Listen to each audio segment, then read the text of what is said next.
we made it clear from the beginning, we are not going to any government ministry or any department before cleaning Parliament. Now, as we've been traversing the country, something uncalled for. On 12th July, last Friday, Parliament was invaded by protesters. In this Parliament, whether you're an ambassador, whether you're a professor, you come to visit a member of Parliament, you must get clearance. The procedure is very clear. When a visitor comes, this visitor comes and stops at the gate. At the gate, you are cleared. Number one, you give your national ID or a passport. From there, you register in a book. And before actually you do all that, the member of Parliament whom you have visited is called on phone. That Professor so-and-so has come to visit you. Do you allow? Yes. Then the person starts registration. You leave your national ID, you register, they give you a visitor's card, you come in, transact your business, and you walk out. When you want to see the speaker, it's the same procedure. But a precedent was set here in this Parliament on Friday, July 12th. Protesters with the posters, with the bags, invaded this Parliament. From Zimbabwe, over 100 people invaded this Parliament. They claim they are from Zimbabwe. We are now demanding from the Speaker, Anita Among, to account for the invasion of Parliament by those protesters. We demand to know who cleared those protesters to enter this Parliament. And they were clearly escorted by police. We have all the recording. Are we safe in this Parliament? Who cleared them and who received their petition? We need an answer from the Speaker. The other day, one Fatuma, one single lady, was arrested by the police of Parliament just at the gate of KCC for carrying a placard. Now we have over 100 goons who attacked, protested, and possibly were walking, escorted by the police of Uganda, and above all the ones of Parliament of Uganda. So that means there is now freedom to protest. The precedent has been set in this Parliament. That precedent has been set here. So for any other protest, we want to see the police escort the protesters who are what? Ugandans. We need a complete report on what happened on 12th July in this Parliament. We need it. The task goes back to the Speaker. We need an answer. We are aware these people who came in protesting arrived in Kampala on Thursday. Thursday they slept somewhere. We know where they slept. Friday they invaded Parliament and went and had a party where they slept, eating, drinking, dancing. Saturday they spent a night where they were sleeping. Sunday they were in a party. They organized themselves and came back to Parliament on a Monday, this Monday, with a petition.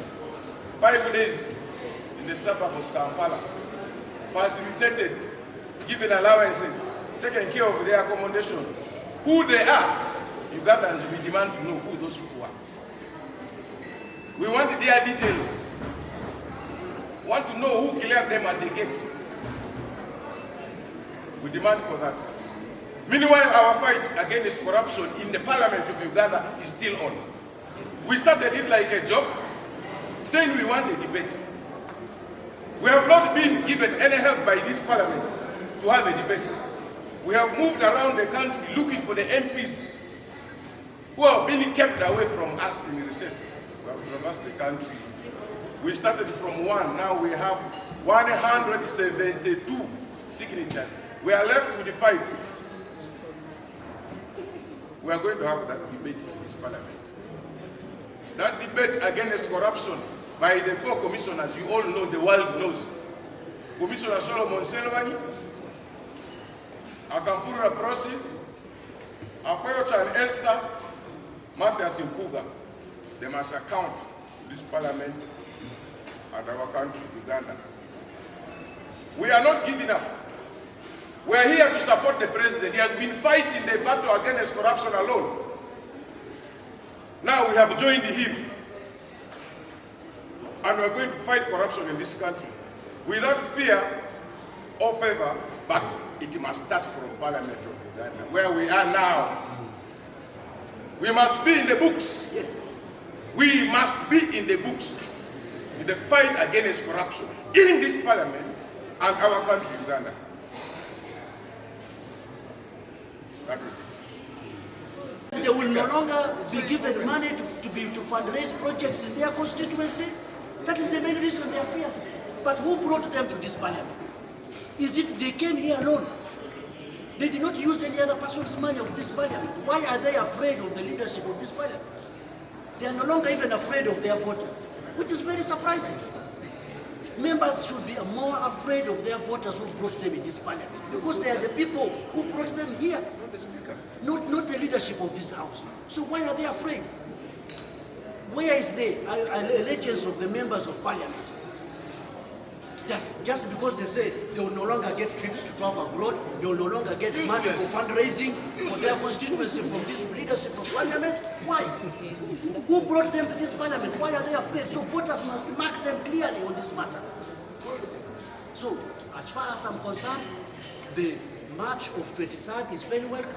The president himself said that people, the citizens of Uganda, must rise up against corruption. So the march of 23rd is simply a response to a calling from the president of this country. People should be allowed to march peacefully, and they should also be allowed to enter this parliament like the previous marches. People march this parliament and they will allow them. They are simply using their right to march.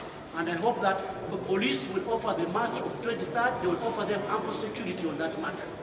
So I thank you very much, and I thank you very much, the press, for standing up with us on this fight against corruption. Thank you very much. There's no retreat and no surrender.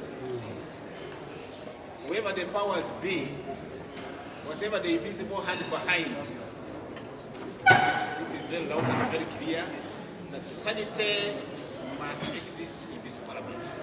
You can't start fighting corruption in the whole country without cleaning where MPs sit, where the policies are meant for this country. We are very much aware, mostly by the fears of some of the members, that this motion could be the iceberg that open some of the rots which is existing in this institution. We are much aware that the system of classes has existed in this parliament.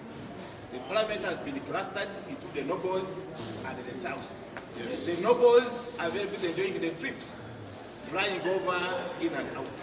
The nobles are being facilitated to go for fundraising in their constituencies, which is not a mandate they brought them. That's not the mandate of this parliament to do so. So the powers behind to be, they should take this warning and caution that no amount of intimidation, no amount of quarrels, no amount of whatever will stop us to debate this motion before parliament. We are very much aware that this is an iceberg and an opener. This motion will give an insight of how the employment is done in this parliament. What's the employment structure? How is the employment policy? How is it being employed? How is the welfare of members and the staff in this parliament? Maybe to them they fear that once this motion comes to the floor of Parliament, it's going to give that insight.